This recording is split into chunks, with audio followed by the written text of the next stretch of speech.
Hola, Oli, Pop Rock Radio. Estás escuchando Jamie Roxx de Pop Rock Radio. Manténganse al tanto. Hej, det här är Hits från Sverige och vi lyssnar till Pop Rock Radio med Jamie Roxx. Hey everybody, welcome to the show. This is the Pop Roxx Radio Talk Show. I'm your host, pop art painter Jamie Roxx, and this is the big show. You found it. I am so glad that you did. As are our advertisers. Remember to support them. They're supporting us. Some of them, it used to be they'd give you a code where you could save, 5% or something. That trend has kind of changed. Now they just put a space. How'd you hear about us? If you would be so kind when you are supporting them, put in Roxx, ROXX, and that way they know what's working and where to continue sending money and checks and stuff. And, and we happily receive them, and it's wonderful. It's wonderful. Love it. Love it a lot. I'm excited today. And it's a crazy day for me. It's a crazy day for me. I don't know if anybody just heard that. I don't know how to turn that off. It pops up. It's been raining all week here, and a little thing just popped up. Guess what? More rain's coming. Thanks, computer. I'll get the wash in, I guess. Why are you bugging me? Anyway, I'll cut all this out. Maybe not. What the hell was I talking about? Oh, our guest today. Well, it's a crazy day. It's a crazy day. I was supposed to have this rock and roll band on from Sydney, Australia the other day. And the time zones, because there's quite a big difference between South Florida, where I am, and Australia, got changed, or not changed, but confused. So we had to reschedule that and whatnot. So I've got that later tonight, but this is my first interview of the day. How about that, ladies and gentlemen? I'm earning my supper today. I'm doing 2 in one day. That's pretty cool, I think. Anyway, you guys are like, we don't care, Jamie. Why aren't you painting a painting? No, because I'm doing the show right now. That's why. And I've got a fantastic, stellar guest. The fine folks over at Trend PR, Rachel and the gang, they sent this over, and I love working. I've worked with them for years and years. Trend PR is a really good PR firm. They sent me this whole package, and it's got talking notes and all the information and links and everything. The genre. You know how hard it is to sometimes find, especially these new weird art bands, they're like, we don't want a genre. We're not going to do it. And it takes me 45 minutes to try to track one down on an old deleted Bandcamp account or something. Anyway, it doesn't matter. But yeah, Trend's great. They send all that stuff. And if you are, a musician or whatever, and you're looking for some help, some digital marketing help, well, get a hold of them. Get a hold of Rachel. I don't know what you got to do. I don't know how that works. I imagine it involves writing a check, pick up her dry cleaning for her, wash her car, maybe, whatever you got to do, get those people in your corner. I'm just saying, I've been doing this over 10 years now, almost 15. And out of everybody I work with, they're the best. And they send me a Christmas card every year. How about that? Anywho, I just think that's kind of classy. That's all I'm saying. And speaking of classy, we've got a fantastic singer-songwriter. She is talented, turned up to 10. She's got a new single that just dropped and a couple of existing ones. We're going to play a few today. I have an itch. And I really, really like her. Her name's Charlotte Morris, and she's out of the greater Philadelphia, PA area. And so we're going to talk about that and how many times she went to the Rocky Steps and if she can run them up them or not. I don't know. I couldn't, but I've been there. Seen the Liberty Bell too. Anyhow, without further ado, Charlotte, how are you? I am so good. That was a lot of rambling, wasn't it? Man. I loved it. It was quite the intro. Oh, I'm telling you. Whoa. Have some more coffee, Jamie. Jeez Louise. Anyway. So you're a really good songstress, and you got a great set of pipes on you. Yeah, you're just really super talented. Like I said, Trend PR sends over a package, and it's got all that, and I look at it and listen to the music and whatnot, and think, oh yeah, this person's fantastic. They've never sent me anybody who wasn't, but I like all kinds of music, all genres of music. I'm one of those guys, but I really dig a song, and even a pop song, if it has a little bit of a story to it, hooks me into it, you know? Now, we were talking a little bit before the show. Your villain track. Oh my gosh. Now, I'm not saying I can personally relate to every lyric in that, but I've known those women who probably could. That's a great track. That is a great track. And we're going to talk about all your tracks too. But I wanted to find out a little bit about you because you've got an interesting story as I understand it. When did you start? When did you know that showbiz was the biz for you? You know, that this is what you were going to be Yeah. doing. Well, I mean I've been doing music and performance and theater and the whole shebang since I was about 4, and Oh, then and kind of and took lessons and did it and loved it, but didn't realize, I think it was like beginning of high school, maybe end of middle school area, where I was like, I want to like spend all my time doing this. I want to put all my energy into this. I want to go to school for this. I want to, stop all my other extracurriculars in high school to do this. And that's when I really started to like focus in. And by the time I was, maybe sophomore year of high school, I was pretty committed that I was going to go to school, going to go to college for performance, and that this was the mhm. life I was going to try to build for myself. And it's definitely changed, what that looks like to me has changed a lot since then, but the constant has always been like, I want to be performing in some way or another, and here we are. I gotcha. I gotcha.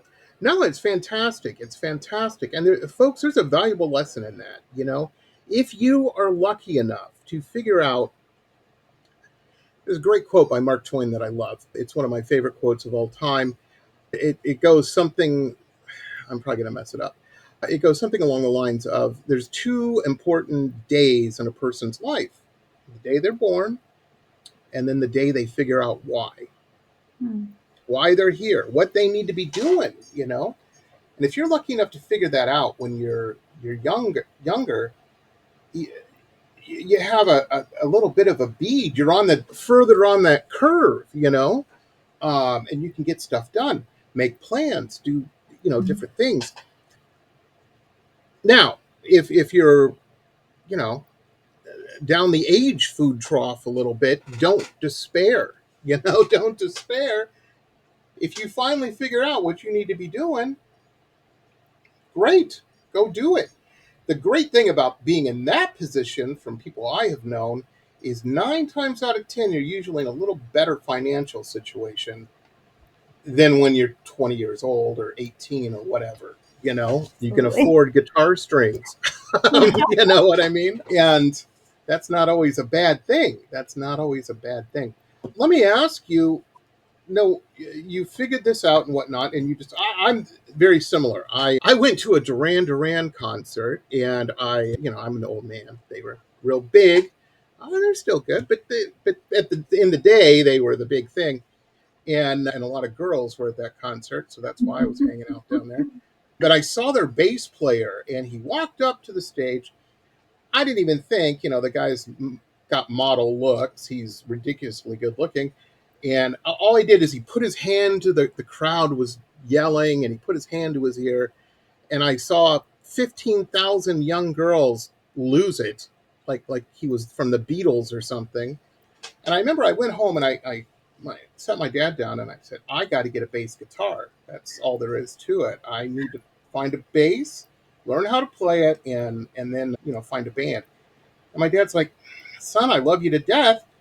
I've never seen you show any musical ability. We have a piano in there. I've never seen you sit at it. I've never, not once have I ever said, what's going on? And so I told him about the concert. And he goes, that's a good thing, and there's a valuable lesson in it. He goes, what I have seen you do is draw a lot, and you're pretty good at that. Why don't you figure out that route, because that seems to be something you're pretty good at, you know. And I thought about it and whatnot. And that weekend, we used to all go to the mall. That was the big thing when I was a teen. Let's go walk around the mall for hours on it. We thought it was great. It's simpler time. We were simpler people. but I did, and I had my little sketchbook, and I saw a pretty girl, long legs, pretty girl, blonde hair. I thought she was all right on a Saturday night, and so I whipped out my sketchbook and I started drawing her. Didn't ask her permission. I'm just sitting on a thing there, and I just started. Of course, her and her girlfriend said, "Well, what the hell is this guy doing?" Came over, and then all the girls wanted to be drawn. I wound up drawing like 20 drawings that day of pretty girls at the mall, and I thought to myself, I don't need a bass guitar. I got a bass guitar right here, man. And my dad was totally right on that. And that's what started me off. Soon I was the art guy in school. I painted so many leather jackets and drum heads of people in bands that it Wow. was ridiculous. Guitars, I painted a ton. I'll tell you what, I did paint a lot of acoustic or guitar cases. I was always Hmm. painting guitar cases. And people were paying me to do that. And I thought I was pretty cool. And then I went away to art school and cried. Called all my friends back in Detroit, going, "This was a mistake. There's Oh. 10,000 people here, way more talented than me." And everybody talked me into staying. And, you know, here we are 40 years later. But yeah, no, when you went to school to study theater and whatnot, what was it like? Because you'd already been kind of doing it a little bit, Mhm. Was it just so much bigger, grander than what you had been doing? Was it overwhelming at Yeah. all? It wasn't overwhelming, but it felt like, because I went to a high school where like I did a ton of shows, and I did some shows in Philadelphia because I grew up outside of the city. So I was Nice. doing a lot of theater and a lot of productions, but it was all very much like, this is high school theater. And so when I got I to got you. college, everything was just like a different scale, it was just a different level of professionalism. And we were getting to work with people in all parts of theater, directors and scenic designers and music directors and costumers, and like from every lens of what makes a theatrical production. We were getting to work with people who'd been doing this for their whole lives and had insane resumes, and had so much experience and knowledge to share with us, even if that wasn't like the path I was taking. Like, even though I didn't want to become a costume designer, getting to work with folks who had been costume designing on Broadway and things like that was just such a special And experience. And knowing a how that works. yeah, exactly. And so it really, like, it wasn't overwhelming. It was just like, it was incredible. That was like what I wanted, it's what I want to do. And so getting to just be immersed in that world while still being able to learn and given the grace to learn was amazing. Absolutely, absolutely. I remember in the art world, one of my complaints, and I don't have many. I don't have. I think any type of liberal degree is fantastic because I think the thing that a lot of people don't get, especially who don't haven't been to college, is number one, it exposes you to a diverse new social group. You're Mm. meeting people from all cultures and backgrounds, and that's never a bad thing.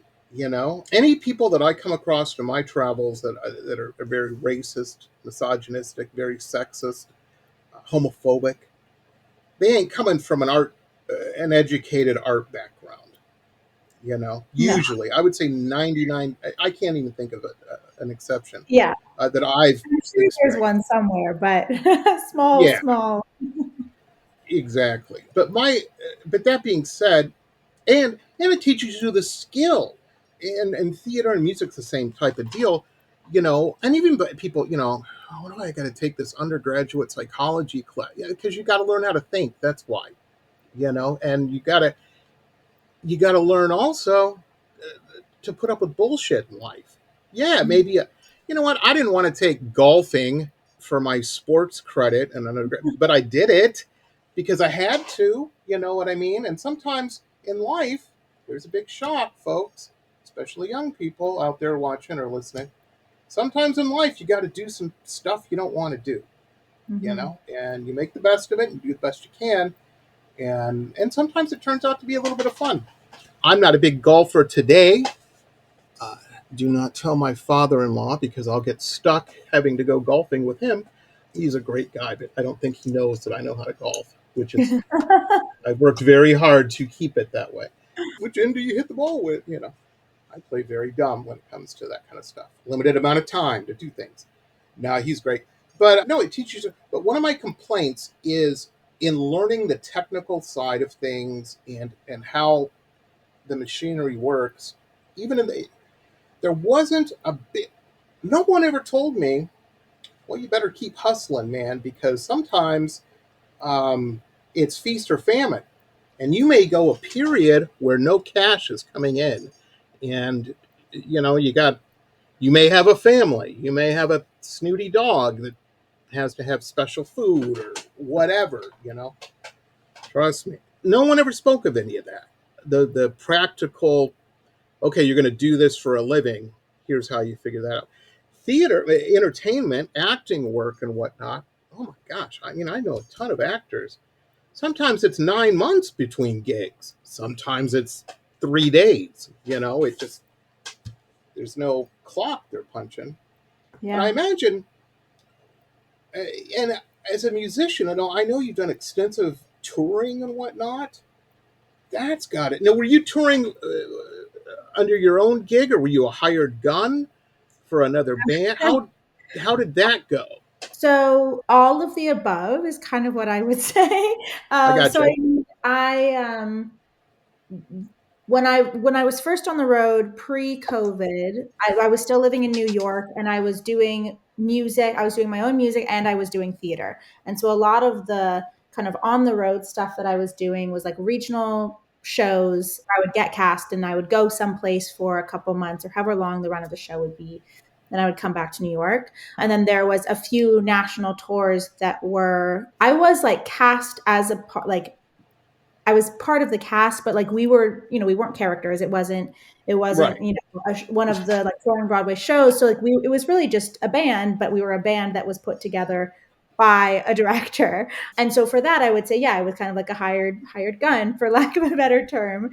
But then all of the touring that I've been doing recently is all just me and me planning and researching and outreaching and Setting up the dates and yeah, being as an double independent artist, sword being with that. You're I said there's a double-edged sword with it, and I'm just saying this for the people out there.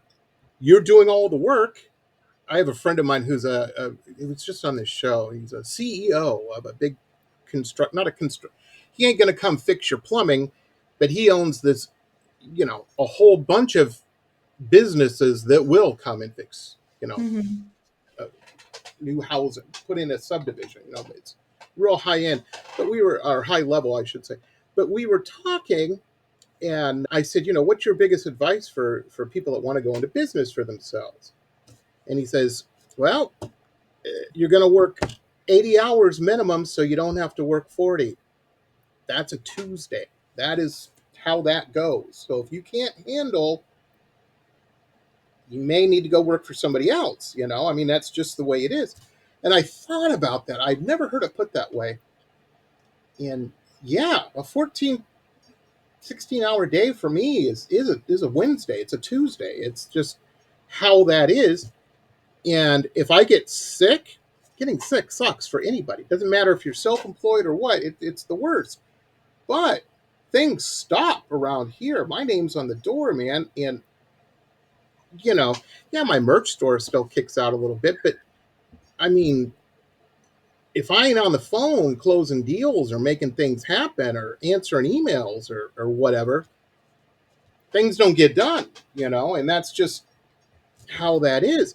Yeah. And I imagine it's the same in your world, because you're doing all this. You're Yeah. making this Yeah, happen. pretty much. Yeah, it's definitely some days are really hard to like get myself to do the things because I'm exhausted or I'm just like emotionally drained. And because as kind of as you were mentioning with between gigs and figuring all of the money, the financial side of things out, like I have a day job that pays the bills that music doesn't pay, and obviously I would love to not There's have the nothing day wrong with job. that. Yeah, as soon as I can not have the day job, I won't have it anymore, but I do have it, so I'm working essentially 2 full-time jobs where I do my day job from where, like I can do it remotely. So I'm doing it from wherever I am.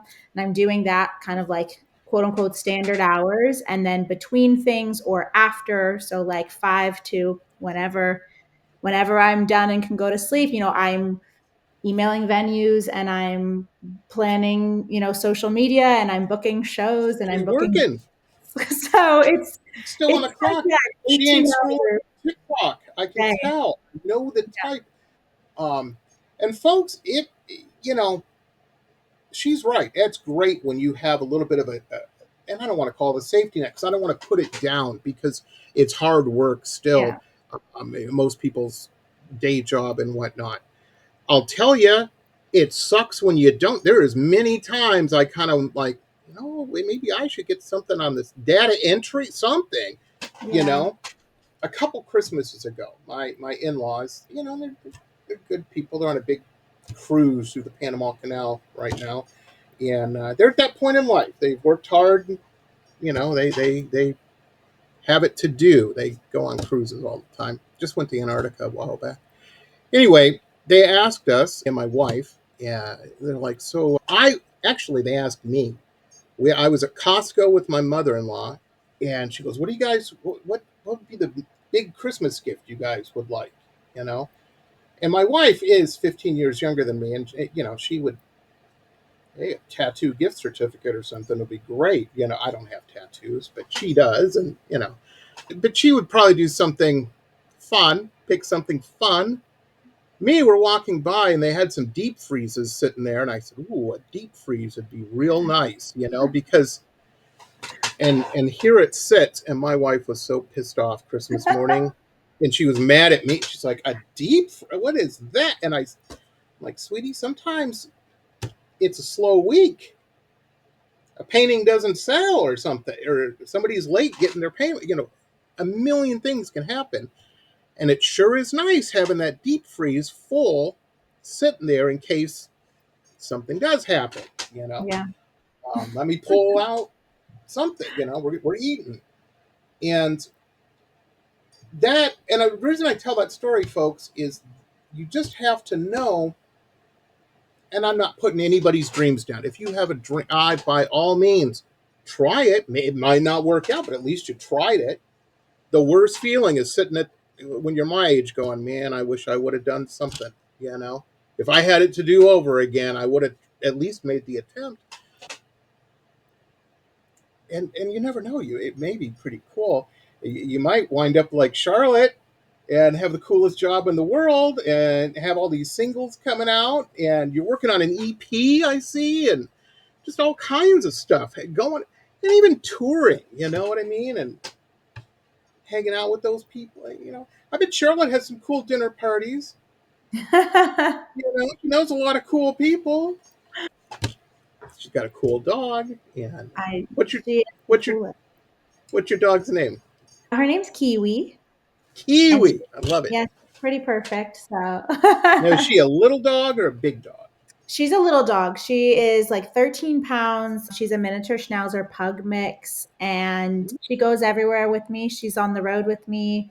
I tour in a converted Ford Transit van, and so she's my little van buddy. How cool And is that? yeah.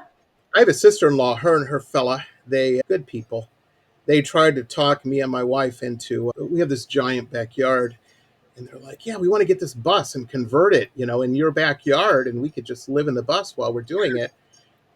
And I almost put the kibosh on that out of selfishness because I'm like, I don't want to convert a bus, and I have a feeling that I would be the one at Doing it. least helping a lot with it. Just from I'm an old man, I know how to do stuff, fix engines and shit. I hate doing that stuff. But anyway, that was the dream. I remember, man, having a conversation with my father a million years ago, and I was. This is I went to school in Boston, then I moved to Southern California. This is before I moved to Southern California. We were driving somewhere. I was visiting them before heading out west, and we saw one of the short school bus.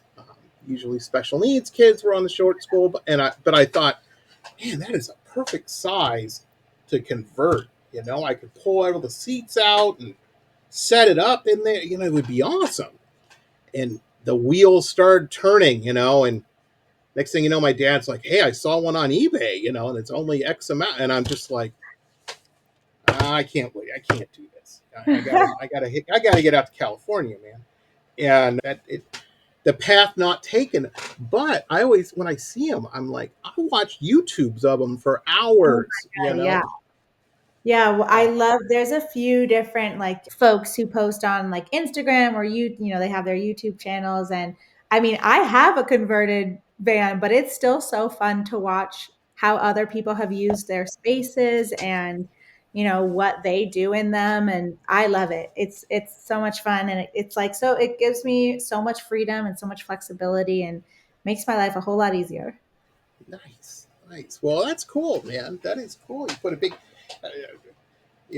we have it. We have, folks, in the description below. We have all the links and everything. I just don't have it in front of me right now. Yeah, you got a website. I had to check. It's in the links below, right? It's probably floating around the screen right now. But anyhow, by the time people see this, it's not currently. But I'd paint that on the back. I had a little Jeep that had a back tire, and I Yeah. got the tire cover for it. And I remember my friend was saying, "Well, what do you want on the? Let's get you one that's cool, because we were looking at them." And I'm like, "No, I want just an empty one with nothing on it." He's like, "What are you going to do?" I'm like, "Put my website on that thing." As I'm driving down, I was driving to California. I'm like, "That's advertising, baby." Yeah. Free Sure enough. advertising. Yeah. Maybe a few weeks after that little run, somebody from, I don't know, where was it? It was North Platte, Nebraska. An order came in. Somebody wanted me to paint their dogs, and I'm like, Oh, "Yeah, I'll paint them. Not a problem. I'll paint anything if the check's right." you saw it on the Yeah, Jeep. Oh my saw it. God, that's amazing. When they ordered it, they're like, "You're the guy with the hair, right?" Because I had the top off, and it's kind of different, I guess, for North Platte, Nebraska. But I saw a Hank Williams III show there. It was pretty good. Anyhow, I love traveling around like that. Well, I used to in my younger days. I don't know today how much I would love that, but I'm pretty crotchety now. I'm pretty crotchety just because of age. My wife just went. She's into like new metal and stuff, and she went. She Mhm. likes everything, but she went to. She'd never been to Las Vegas, and they were having a new metal festival, and her and her Okay. girlfriends wanted to go. She's like, "You want to go?" I'm like, no. Walking around a festival for hours and in I'm Las tired. Vegas. No. She's like, "Well, you could always rent one of those." I'm like, "I'm not renting a scooter around a festival." Jeez Louise. Oh my You know, God. no, it's not happening. It ain't. I got to be cool if I'm going to a festival. It ain't like going to Disney. I don't care about Disney, Because one time I rented a little scooter, and now she's like, "Well, you That's just like you could you don't always have get. to walk anyway." But yeah, that's cool, man. That is cool. Let me ask you this now: in the converted bus van, what'd you call it again? It was a mobile It's a Ford Transit van. Ford Transit. That's the word. Yeah. Now, in your artistic songwriting capacity, do you in that process? Do you write with guitar usually when you're at the writing point, or Yeah. synthesize? But you could probably do either in the Ford Transit. Yeah, I mean, it's almost always guitar at this point. I used to write more with piano, but the guitar is just so much more portable. I mean, I could carry around a keyboard or like, yeah, a little, And you little don't have guy. to plug it in. But yeah, a guitar is just it's easier, and for whatever reason, like that's kind of just like what has gotten the flow going over the last however number of Nothing wrong years. with And so that. yeah, it's always with me pretty much wherever I am. So just if I need it, I can just whip it out. And that's another valuable point. And I know longtime listeners are going, "Jamie, every episode you always say have a place to work that you feel comfortable in." Absolutely. And I still say that. But more importantly, find what works for you Mm. and do that. She could have easily have said, well, I'm really partial to writing with the French horn, and I whip it out and clean the vowels, and I'm sure some weirdo out there does that. But I just find commend whatever works. anybody who does that. Yeah. Yeah, absolutely. Absolutely. I know somebody plays the harp. I'm like, and it is more of a pain. I know somebody who plays the cello, and you would think, cello's not that bad. It's not that bad. It's pretty bulky. I know some country guys that play the stand-up bass, some rockabilly guys, man, and they're lugging that thing around all the time. It's an ordeal. Yeah. And one of them happens to be a hired gun that we were talking about. And he always gets gigs because, bass players are notoriously in a bunch of different bands. And it's hard to get them to go on tour because they got a bunch of stuff going on, like a drummers. And he gets gigs. They call him up. Hey, we need you for 2 months.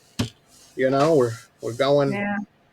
We're going to a lot of wine houses. That's the big place now that they all seem to go.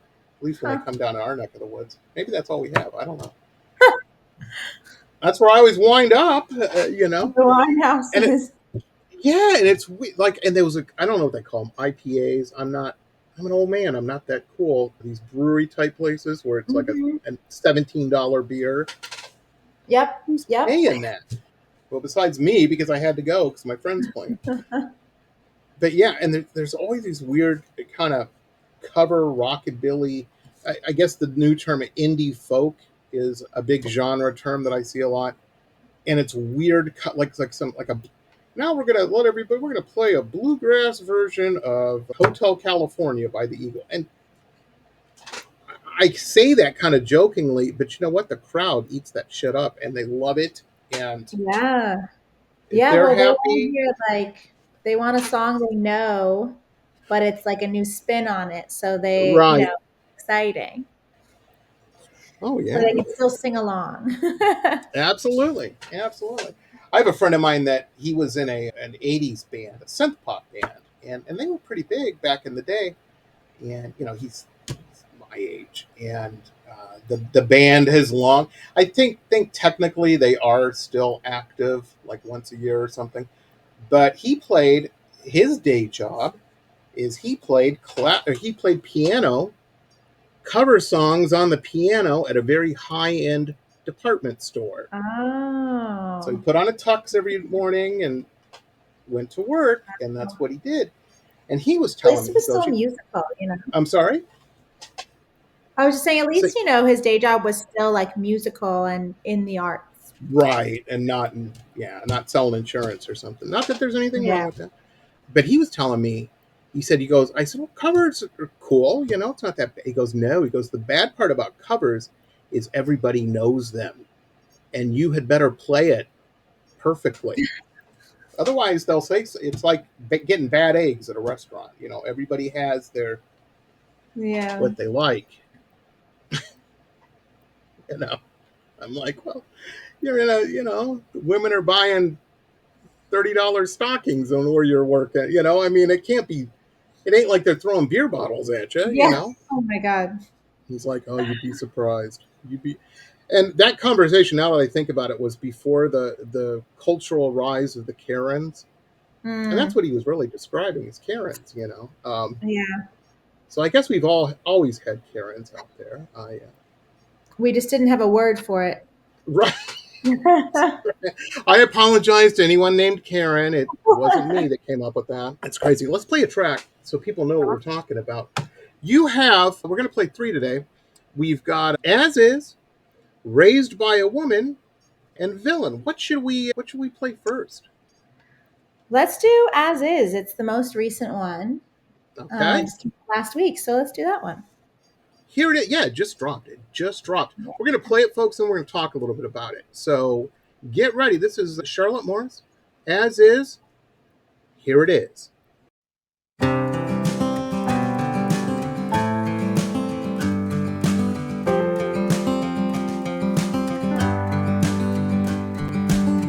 I'm not a morning person, and I don't plan to be. I drink too much Diet Coke deal with anxiety. When I was 12, my parents told me they were splitting up. And ever since I've had a complicated view on love. I've always hated standing still, but for you I will. If you take me as is, I can promise my heart and my time, my soul and my mind, just like this. If you love me as is,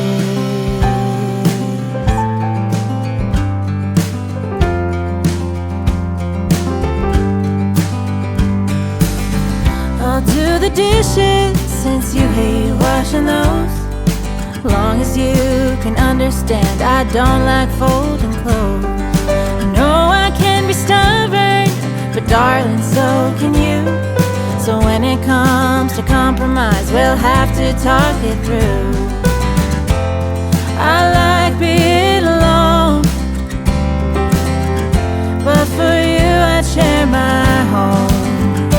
If you take me as is, I can promise my heart and my time, my soul and my mind, just like this. If you love me as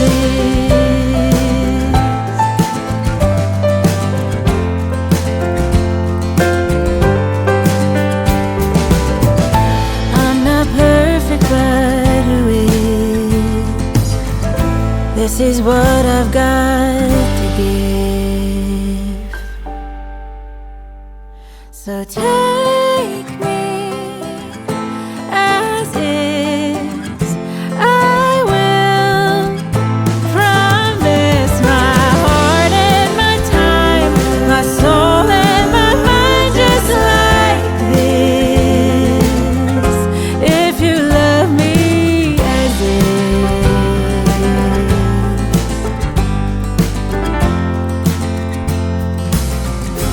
If you love me as is. And we're back, ladies and gentlemen. Amazing. It's amazing. Charlotte didn't even move. It was like she was transfixed by her own song the entire 3 minutes there. That's how good it is and everything. Now, Charlotte, you had mentioned before we played it that this just dropped. This just dropped last week. How exciting. How Yes. cool. Yeah, so I'm so happy that this one is out there. It's just I was asked this the other day of like how does this song kind of fit in with the rest of my writing and and kind of where I see my writing going. And what's interesting is because I don't think that this song actually like differs all that much from my like general style and the way that I think about writing in my head. Because for me, every song that I write is autobiographical. It's about my life or my friends or my family. And so like this is no different, but the like simplicity of the song is pretty unique compared to other things that I've written. Like it's just lovely and sweet, and there's like moments of humor, and it's very lighthearted in a way that a lot of my songs often aren't. And so I'm so happy that it's finally in the world for everyone to enjoy. Well, it's a great track. It's a fantastic track. It's going to be, one of my winter tracks that I remember from 2025. I'm desperately trying to grab onto anything, Charlotte, just to, have those as anchor points as opposed to Yeah, the everything world. else. Yeah. Oh my gosh. But, we got through it. We got through COVID. We'll get through this. Yes. Yeah. Sometimes lightheartedness is needed, though, in Yeah. a zany world. Thank you Of for course. putting that out. Seriously, it's very. I mentor some younger painters, newer. I shouldn't say younger. I mentor some newer painters, people that want to get into that world. And I laid it out for them. I said, as an artist, doesn't matter what kind of art you're doing, music, what baking bread, whatever it is. You have two choices in art. The atomic structure of art is you either comment on the world that you see or you distract people from it. That's it. It's one or the other, man. So, figure out which path you want to go at which particular time. You don't have to maintain that forever with every piece, but, just understand that's the job. That's the, or Yeah. learn how to fix Xerox machines. I mean, that comes with health insurance. Make you a little better. That's all I'm saying. Yeah, insurance will be nice. Oh, God. That's something, and nobody in art school told me that. They're like, no, health insurance, pretty important, pretty important. I'm lucky because I'm Native American. I have different things. I don't want to get into all that, but I'm in a fortunate place as I was with student loans. I can't complain a lot. Didn't get it for free, but didn't have to pay full price. The thing is, you know, as a musician, as a working musician, even with all the negative stuff we were talking about and lists on the con side, the pro side, you got the coolest job. You're doing this. You know how many girls, if you could have a time machine and go back, and say, hey, guess what? I'm traveling around with Kiwi in my cool van, and I'm doing this and that, and I'm hanging out with people, and this is what I'm doing for. I mean, how quick would you believe you? You probably would actually. I think that I would believe me because I think what I think about a lot is that if there was anything else that I could see myself doing for the rest of my life and like would be happy doing, I would be doing that because it would be a whole lot easier than doing this. But there's not. And so I think if I went back to my high school self and I was like, "Hey, this is what you're doing." I think I would be like, "Yeah." I don't think I would know. I think I would be surprised by like everything it's taking to like, everything that goes into it. I've learned so much since I was in high school, obviously. But I think this is what I've been working towards for pretty much my entire life. And That's we're awesome. just going to keep chugging. That's awesome. That's so cool.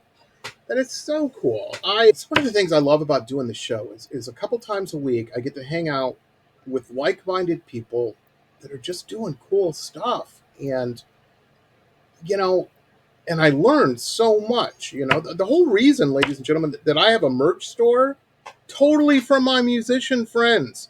I would go to their shows, and there was always, some gal or guy working the merch table, and I said to myself, I said, $20 posters. We need those at art show. And I've had galleries freak out. They're like, "You want a merch table? This isn't a. What are you kidding me?" I said, yes, I do. We're gonna Yeah. have magnets on it, stickers, wallet, the whole thing. Watches, whatever. I don't care. And yes, that's happening. If you want me to in your show, you know. But I totally got that idea from my musician friends. It's a little piece of it's a little piece of the show, regardless what kind of show, whether it be in a gallery or on a stage or in a theater. Like it's a little piece that they get to take home with them and kind of keep living in what they experienced. Absolutely. And some people, it's easier to make a $20 sale than $1,000 sale. Percent, yeah. It's just Absolutely. no, with theater and music and whatnot. That's kind of cool too because you're typically, in my experience, everybody I know that has season tickets to the theater or whatever, those are kind of some highfalutin people in Mhm. general, and yeah, you better be good at what you're doing. If somebody's laying down money, Yeah. you know, you better. Yeah. Yeah, theater, that's one of the things I thought about a lot. And we talked about this in school as well. But theater has become less and less accessible to anybody who doesn't have the lots of money that it takes to kind of like shell out those tickets. Like even if you're not a season ticket holder somewhere, even if you just want to, you're in New York and you want to go see a Yeah, Broadway go show, see a show. it's really expensive. Like most shows, the tickets are minimum, $100 and something per ticket, and that's just not feasible for a lot of people. And what I find to be some of the most interesting art being created are the artists in theater who are actively thinking about how to make art more accessible for everyone and not just the kind of Absolutely. stereotypically old white people who've had their tickets for forever, and more so like how do we get Gen Z into the theater, how do we get the 20-year-olds into the theater? They're making some Smart. really cool art doing that.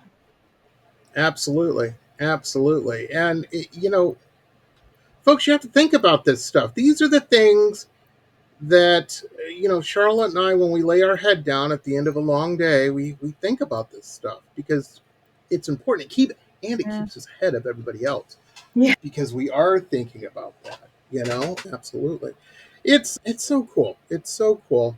Let's play another track real quick before we. No, I want to mention also these three that we're playing. These are all out. People can buy these, right? They're on your streaming sites and whatnot. And yeah, you can go find them on Spotify, or if you want to buy the track on iTunes or listen on Apple Music or Pandora, wherever you get your music, they're out there. Absolutely. And in addition to that, folks, so important, a lot of people not in the business may not be aware of this. If you find an artist or a cool track that you like, we live in an algorithm world, add that stuff to your playlists and everything, because people that look at your playlists and whatnot, they're your friends and stuff, and they have similar interests to you, and if you're digging something, chances are they're going to dig it as well. Very important. It helps with the algorithm and whatnot. If you're going out of town for the weekend, you're going to that bachelorette party or whatever. I shouldn't say this because I'll get in trouble on YouTube. But if you right click on any video, there's different options of what you can do. There might be a looped option on there. I don't know, Put stuff on. Oh my gosh. Help someone out. Anyhow. Little hacks. Anyhow, I'm sure they have some AI that would detect that in a minute. But anyway. So we've got Villain and Raised by a Woman. Wow. These are different ways to go. There are different ways to go. I think, why don't we do Villain? It's a huge 180 from As Is. Absolutely. I love it. It's one of my favorite tracks of the year so far, but we're 3 weeks into the year. So, everybody out there, this is the competition right here. I'm saying, if you think you have a good track, listen to Villain and say, is it better than this? Probably not, because this is pretty good. Here it is, everybody. This is Charlotte Morris, and I'm teasing. Don't DM me about this, anybody. Charlotte Morris, Villain.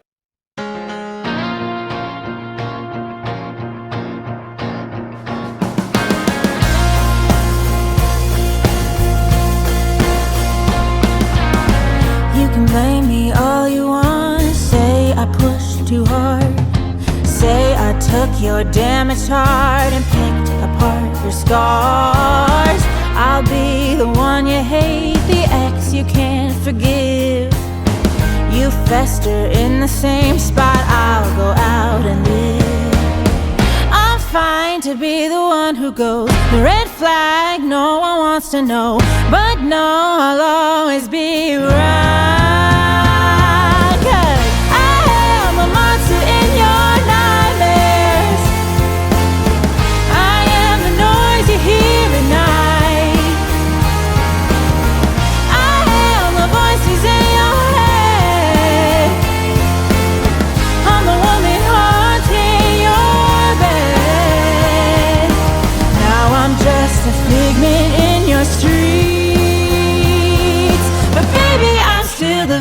In your sheets,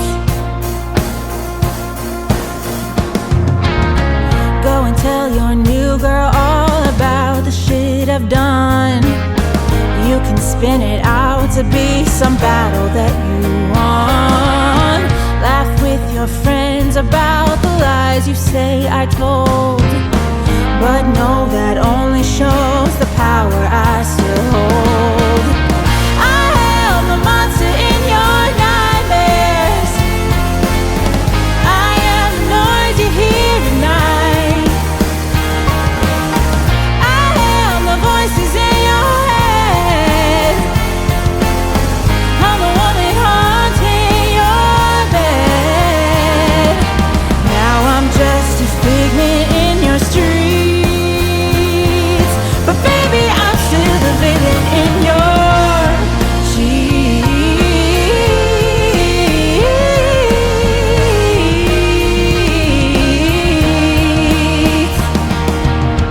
Around every dark corner there is a shadow that you dread. Are you worried I might say something about the double life you led, while you can rest your empty little head? I am busy moving on instead, 'cause I'm still the monster in your nightmares. I am the noise you hear at night. I am the voices in your head. I'm the woman haunting your bed. Now I'm just a figment in your streets, but baby, I'm still the villain in your sheets. And we're back, ladies and gentlemen. Amazing, amazing. It's just, you know, if you guys knew all the behind the scenes that these YouTube people do, you know, it would surprise you. I'm trying to be a YouTuber, man. We've done an audio podcast for since 2013, thousands of audio episodes. Everybody finally wore me down this past summer and said, Joe Rogan does a video thing. You should do a video. And I'm like, I don't have the weed or, you know, I'm not easily amused as Joe Rogan. I don't want to do it. But they talked me into it. So now we're doing video. And it's a whole new thing for me. But I'm having fun with it. And it's cool. It's cool. I like it. Plus, I get to see who I'm talking to. That's always fun, you know. Villain, tell us about. Face to face. First off, my first question is and we'll get into the meat and potatoes of Villain, but I'm curious. A track like Villain that is so polished, so good, such a good track, such a strong track. What's the? And I know everything is going to be different. What's the gestation time of conception? You know, you have the idea for Villain, and whether you're driving or who knows, you're in the shower, you come up with a tune, or I don't know how it works, but to where we are now, promoting it, playing it on a podcast. Is it a long? Yeah. So I mean, from writing to where we are now with it out and us chatting about it, for me, it is typically like a pretty long process. Like I do tend to live with my songs for a while before I decide to go into the studio and record them, and then, you know, from there release them. So it's definitely a relatively long process, but for Villain specifically. No, you're back. You're back. It I'm just back. blanked for a second. Yep. Okay. We'll fix that. Okay, cool. Okay, perfect. So yeah, so Sorry, I didn't mean to throw you a as little you bit mentioned, there. it does depend. That's okay. That's okay. It does depend song to song for sure. And some songs I wrote in 2018, 2019, and have finally been released, you know? So that's a really long time. But for Villain specifically, this was like a newer one that when I wrote it in maybe it was end of 2023, because we went into the studio in 2024. But I wrote it and I was like, we have to record this. Like I knew immediately, I was like, this has to be one of the ones that gets on this album, but it's still, from when I wrote it to it being out, it's, a year and a half at minimum. And now, now finally everybody gets to hear it. So it takes a lot of patience on my end to be like, okay, just wait. And then everybody can finally hear it now. Now, this leads me to my next question. I've listened to the words of this. I've listened to this song a lot the last couple of weeks. I have, I'm in the studio, I'm working, I'm painting paintings and stuff. And, I'm a music guy, so I always have music going, because it Mhm. helps with the painting process for me. I listen to the lyrics of this. Obviously, there's a person, a character that this is directed at. Now, I don't know, I don't know your personal life or anything, but I have to ask this because I find it interesting when I hear a song like this, and it's an opportunity for me to ask the person who wrote it: is he or she, they, whatever, I don't care, but are they aware of this track and their influence in it? Because I've pissed a lot of women off in my day. I don't know if any of them ever wrote a song pointing out a few things. They usually just key my car, but slash my tires, burn my suits. Had Oh that God. happen. Are they aware of it, or is it just a fictional point? It's not a fictional point, but I didn't think I it was.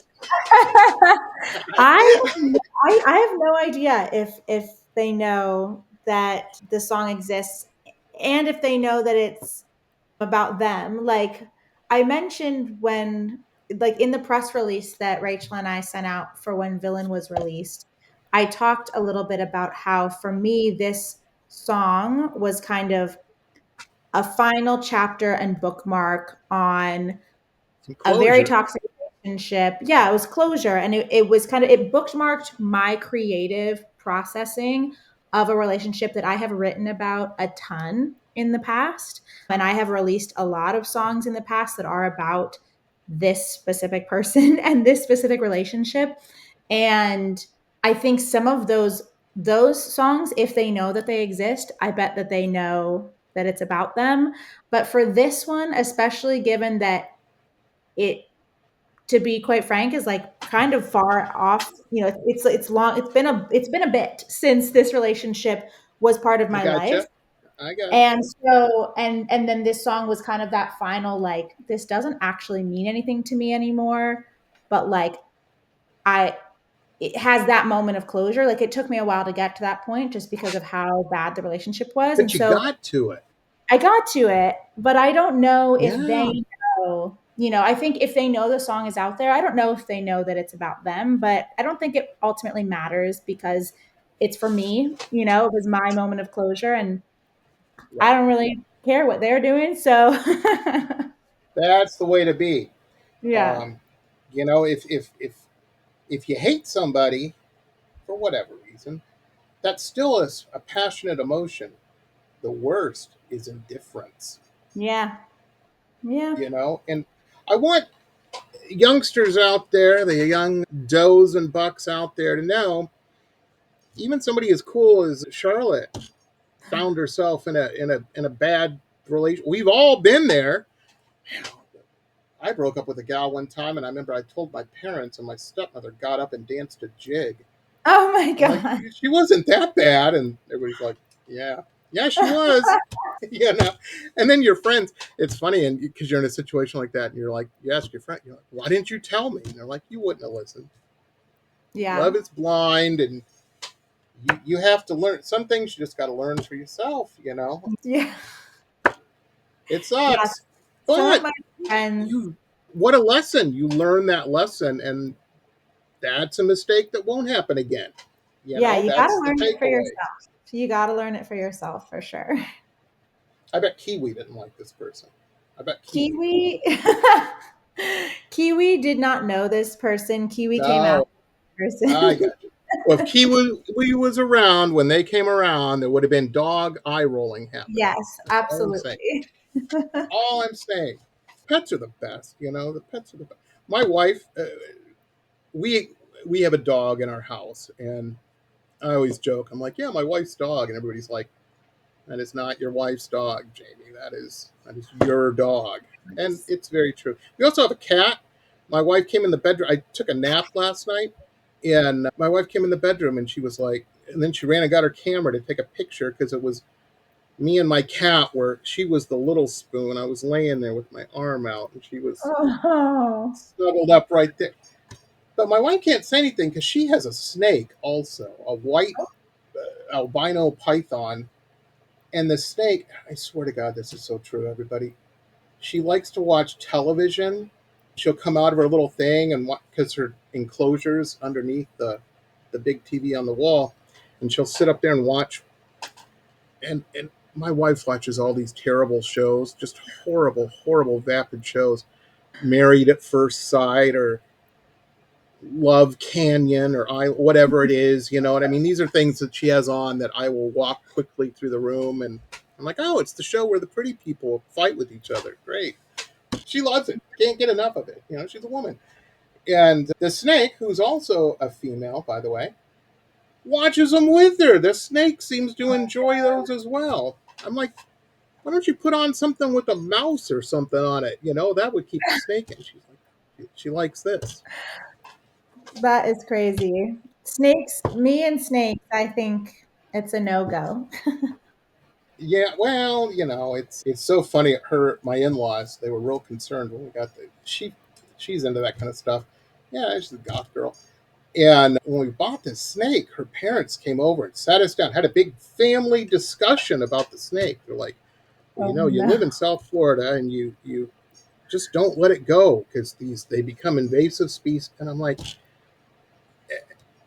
I almost slipped up because I never tell my in-laws how much something actually costs. I usually divide it by two. Otherwise, it's another conversation I don't want to have. And but I almost slipped up. I almost because I was going to say, do you know what we paid for this snake? We're not letting it go, you know, or no. That snake's one of the most expensive things in this house. Are you kidding me? Oh, I can't say my dogs. I have a Shar Pei, the wrinkle dogs, and that was. I love my dog. Don't get me wrong, but honestly, folks, I had a little bit of money at the time, and I was like, oh, I need to be a big shot and get this fancy dog and whatnot. Didn't think it through. Dog has to eat, a bag of dog chow for that dog's $60, and has to have her wrinkles cleaned. It's. I should they have add, went to the does add pound. Is what I should have done. You know. they add up for sure. Yeah. Anyhow, one of the things. Well, the reason I like talking with musicians like this is because I know there's a lot of people. There's a young girl out there watching this or listening to this and going, I want to be where Charlotte Morris is right now. That's my dream. I you're inspiring somebody, and I just want them to have a good lay of the land. Charlotte Morris makes it look easy, folks. Sometimes I'm sure it's not, you know. Let me ask you, on a track like Villain, God, it's such a good track. I know in my world, I paint, I do these paintings, people see the finished end result. And they're like, yeah, Jamie woke up this morning, he drew that out, painted it, and, he's going to do another one tomorrow. And that may be true. But the thing is what they don't see is sometimes they come easy, and I celebrate that when everything just works the way I've imagined it's going to work. And sometimes it's like a gunfight. They fight me, and I'm ready to throw the canvas in the street and jump up and down on it. That happens more than it coming easy, but we hear the finished product of Villain. Mm-hmm. And we don't know because we're like, yeah, it's perfect. It's great. She probably didn't even have to use a producer on that. She just obviously had to have it mastered, to where it is and everything. But it's so perfect. She probably just woke up one day, knocked that out. And you don't have to answer this if you don't want to. Did Villain come easy or hard? So the writing process was, I don't want to say it was easy, but it definitely wasn't a song that I had to come back to a ton. Like I have some songs where I'll sit down and I'll start writing something and kind of just the whole song will come out in that moment. And again, it's not that it like I go back and I make edits and I change things, but it wasn't one of those songs where it took me months to finally finish it. But the production process was definitely an interesting one because it's so much it has a lot more rock elements than really any of my other songs do. And that's, Right. a very different thing to be doing in the studio because there's a very different instrumentation and a very different way of thinking about the songs in comparison to the other ones that we were working on. And so it took a lot more discussion and a lot more of like me digging through kind of like references for the band to be like, this is kind of how I hear it in my head versus some of the other songs where like they know me, they know, what I'm writing and they could probably play it in their sleep. And so it was, yeah, a lot more back and forth to get it to where it was or to where it is today. Very, very interesting. And it's a cool track. I dig it. Now I saw in the package that came over to me that they were some talking points about your new EP called Both Sides, and immediately as soon as I read Both Sides, I thought of that Joni Mitchell track. And Mm-hmm. before I even finished reading the sentence, that and this is a kind of an homage to Joni Mitchell, but I got it just from those two words. It totally, I can hear that song now. Not that your music sounds like no, folks. It's amazing how a couple words can anchor your focus like that. Now you're a female singer songwriter. Of course, you like Joni Mitchell. You know what I mean? I can name off some other ones. I'm sure you were a a big fan of as well. But Joni Mitchell's kind of the shit, she's She all is. right. Yeah, she is incredible. I think one of the kind of biggest inspirations and influences for me. And I actually do think I get a lot of comments after shows, especially live, less so about the track, like the studio versions of things. But I do think that vocally, if I had to compare myself to any Yeah. artist, it would probably be her. And I get a lot of people after shows I coming up didn't and want to say it, but I agree. Oh yes, they I say that my voice reminds them of her, and she's always been a big influence and an inspiration for me. And she was really revolutionary in kind of creating a space for female singer songwriters. She was one of the very first female songwriters to actually be recognized for her music. There were so many before her who they just like you don't even know that they wrote the song because some artist took it and it was a male ran artist with it. and that was that. And so she was one of the very first to really And there was a do few that. like that, Linda Ronstadt. Yeah, Sorry, boomers, you wouldn't have had the Eagles if it wasn't for old Linda. yeah, If you do any research on that, yeah, that's what yeah. I mean, happened. there have always been incredible female songwriters. They've just never gotten that recognition. And like Joni Mitchell and Joan Baez and like kind of the Hmm. the folk female songwriters of like the 60s, they kind of led the way for a lot of the female songwriters that people know and love today because that wasn't a thing before them, and now it is. Absolutely. I used to, it was so funny. Speaking of Joan Baez, I used to, it was a different world pre 9/11 and all that. And if I had to sign in someplace, I would always sign in as Virgil Kane. And none of my friends at the time, the Duran Duran fan, no clue who that was or where I got that name or, you know, like, old Dixie. You That's don't know? funny. Come on. But yeah, no, that's cool, man. That's cool. Yeah. So I got to put you on the spot though, because I'm selfish, and but at least I own it, because I want to hear more. I want to hear more. When's the tentatively dropping? Do you think? Because spring, summer? Yeah, we have a release date. It's May 1st.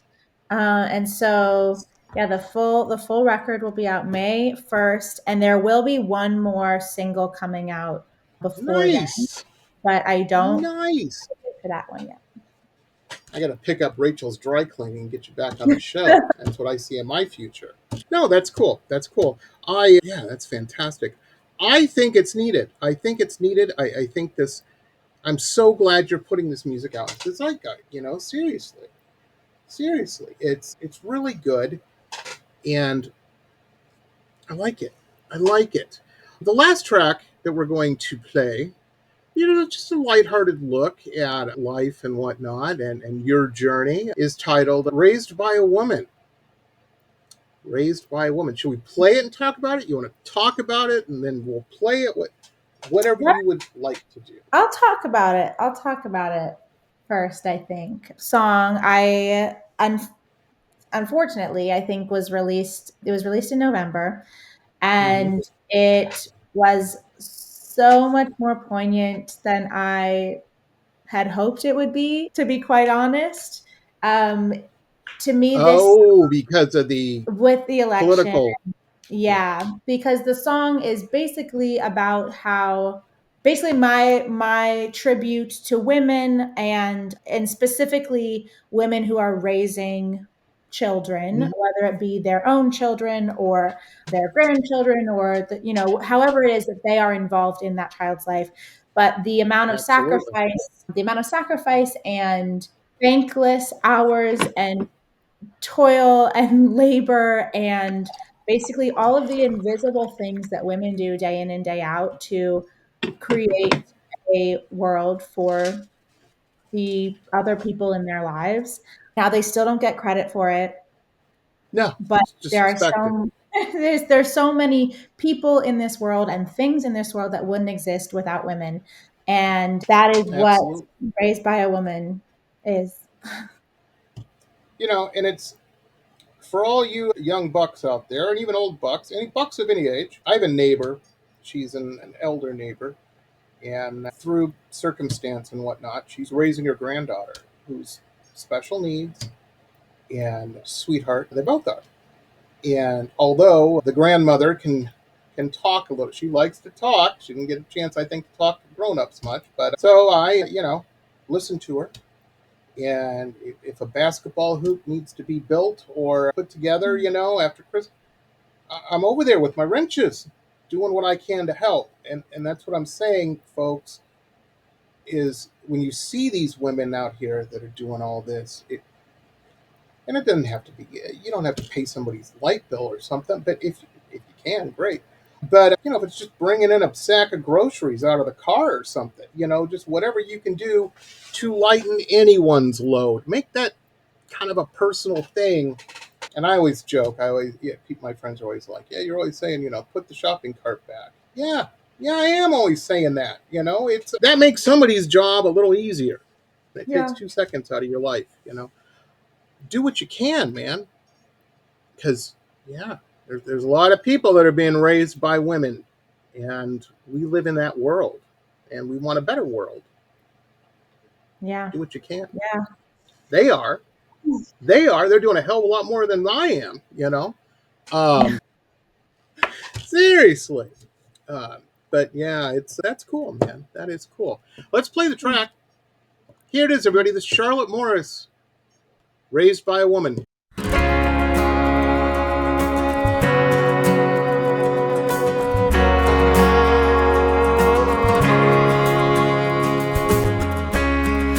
Nothing stirs his heart like a fresh pack of strings on his guitar.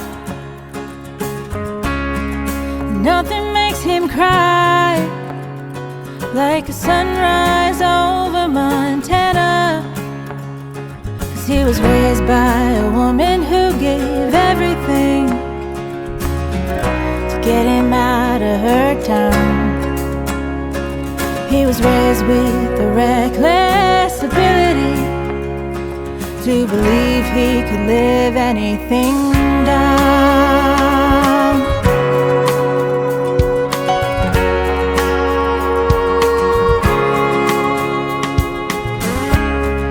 Born into a family that needs chaos like robbers need to run.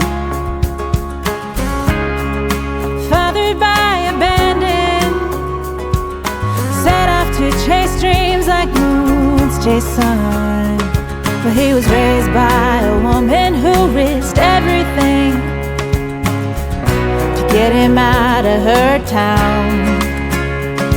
He was raised with a sense of maturity that nowadays don't often come around. Oh, her handprints on his heart. Oh, he's sweet and whiskey smart. Oh, he takes his joy from little things. Oh, and he loves me more than anything.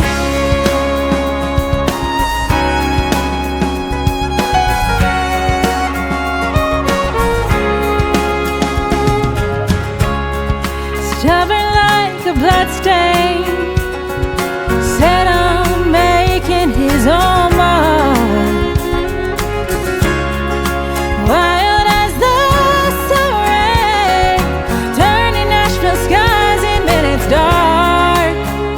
'Cause he was raised by a woman who saw everything to get him out of her town. He was raised to take his own responsibility, never let that fiery woman down. Oh, her handprints on his heart. Oh, he's sweet and whiskey smart. Oh, he takes his joy from little things. Oh, and he loves me more than anything.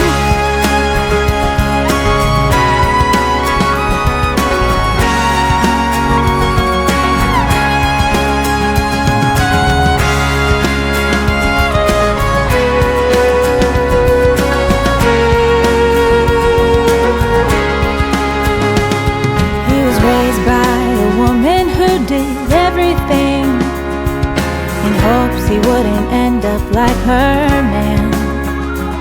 And he was raised with respect and humility, but best of all, one strong-ass woman's plan. Oh, her handprints on his heart. Oh, and he's sweet and whiskey smart. Oh, he takes his joy from little things. Oh, and he loves me more than anything.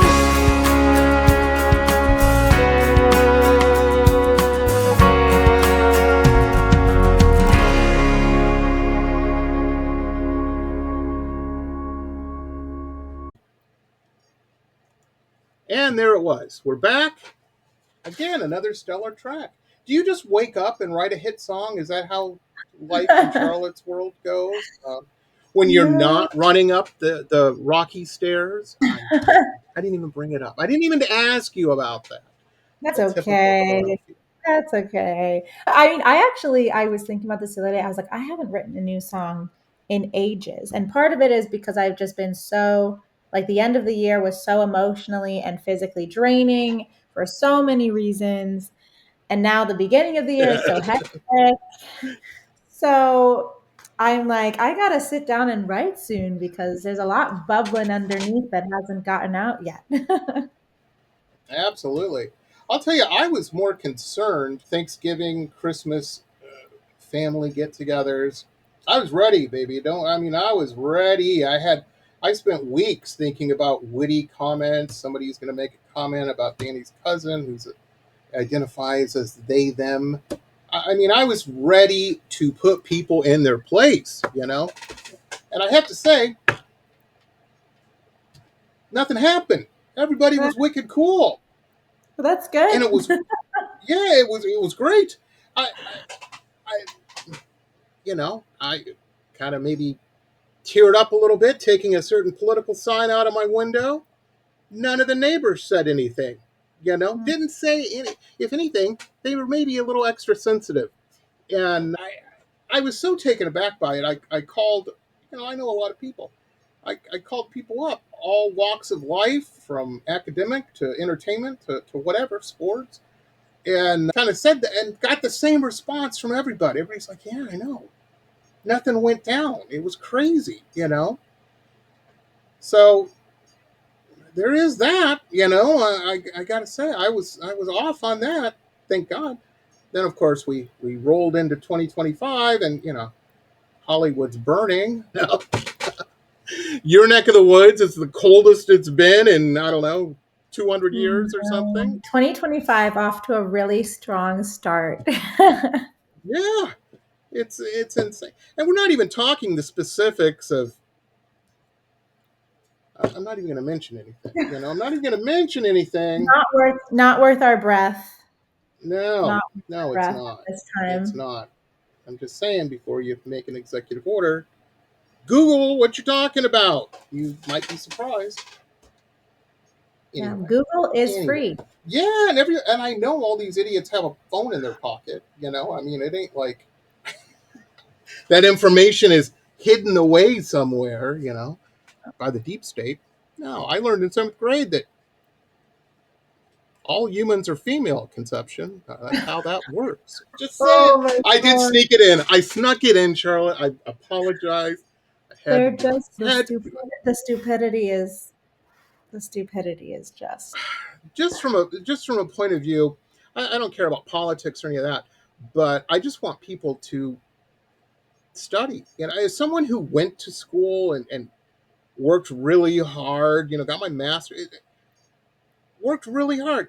I know the importance of not even advanced education, just basic education, Curiosity to look up your Come own on. things, to go beyond the surface level of what one source has told you, and what is that source? Is it reasonable? Yeah, we're kind of lacking that recently. And some of these parents, I don't get that either. They're like, everybody and I'm not a parent, so maybe it's different. Maybe I don't know what the hell I'm talking about. That's entirely possible. I will give you that. But all the parents I've known, and I'm actually a cool uncle to a few youngsters, and this doesn't apply to them because their parents are great. But I'm also a friend of the family cool uncle to about 100, 200 kids out there. Crazy cool Uncle Jamie, the painter, who talks to rock stars and singer-songwriter. All those parents want their children to do better than they did. That's kind of a universal thing. Until, I don't know, the last 10 years, you're seeing people going, well, I don't want my kids smarter than me. I want to keep them dumbed down, What? Anyway, that's my political rant of the day, ladies and gentlemen. That's all I'm saying, I get it. Not everybody's as cool as I am. But anyway, I own it. Charlotte, you were so cool. I'm curious. What do you and Kiwi, when you're not doing your day job or being a pop star, what do you get up to? Are you a movie gal? Do you go clubbing?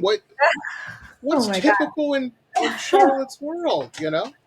I certainly don't go clubbing, but I am a big hiker and outdoors adventurer. So I'm slowly but surely checking off all of the national parks.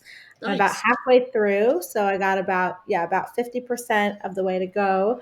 I love crossword. Well, next time you're in Florida, let me know, because I have never ridden on a real airboat. I went on an airboat simulation at a museum down here. Whatever, man. They did splash some water, but it was a simulation.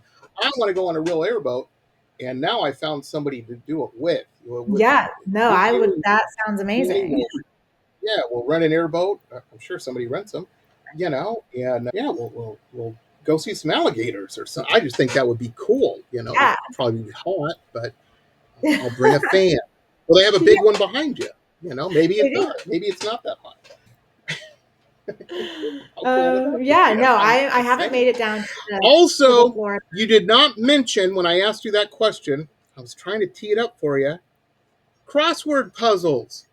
Well, that was gonna be my next thing. Oh, okay. Okay. I Yeah. interrupted. I apologize. It's okay. I But yeah, overtalked I'm a her. big crossword puzzler. Love my crosswords. There's not much to it. No, they're hard. That New York one. Oh my gosh! I know people that do. They're Do you fun do it though. the weekly one of that? Do you do it every day? I do it daily, but I don't, depending on my schedule, I don't always get to it the day of. So I'll backtrack. I gotcha. Yeah. I gotcha. I gotcha. That's the hard one, folks. That's the hard one.